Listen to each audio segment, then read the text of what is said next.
Have you ever been in a relationship with someone that just made you feel crazy? Have you ever been in a relationship with someone that is just a difficult personality? You never know what you're going to get each time you see them. I know I have.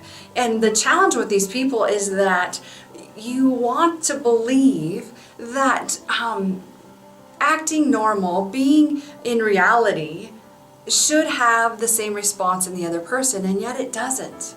I know the one person I was in a relationship with, this is a working situation, and truly made me so crazy that I honestly doubted if the sky was blue.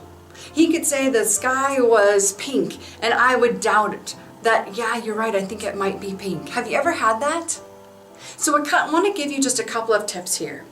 I want you to pay attention. If you're in a relationship with someone, whether it be a work, family, neighbor, whatever it might be, I want you to know that when you start feeling crazy inside, you know you're working with a very difficult personality and possibly even someone with a personality disorder. Now, I don't expect you to know all the personality disorders because the truth is, at the end of the day, it doesn't matter. All you know is they are upsetting your life and driving you crazy. So I want to give you some things to know to help you survive that relationship. Number one, set boundaries.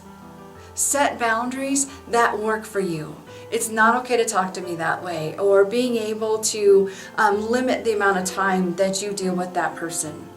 The other one is to find support so that you know that you're not crazy, to be able to bounce things off of other people so you can get that reality check again. And the other thing I want to share is that please do not buy into the lie you can change them.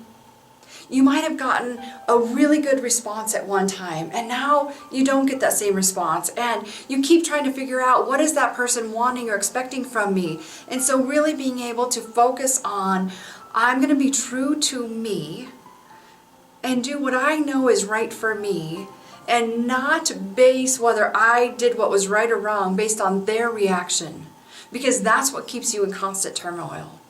And the truth is, often with difficult personalities, at the end of the day, more than likely, you need to get out of the relationship. And I want you to hear the freedom.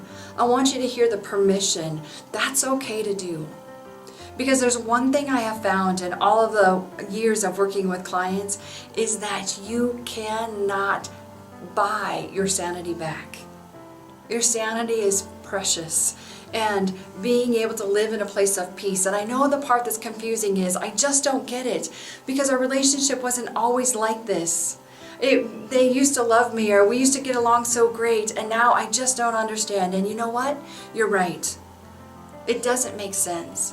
But I don't want you to waste your time trying to make sense of it, because when you're working with a difficult personality, it will never make sense. And that's the chaos they like to keep you in, because it keeps you paralyzed in a place that you can't move forward. And I want you to feel empowered and to feel confident that it's okay to move forward. You don't have to stay stuck in that place. And I get it. If this is your spouse or an in-law or your parent or even your child, it's not so easy to move on. But I do want you to look at your options, because you really do have choices. And I don't want you to stay stuck in that place, because it doesn't serve you. And in the end, it only drains you and leaves you stuck in a place of constant survival. And that's no place to live, because it definitely hinders that ability to create the life you're going to love.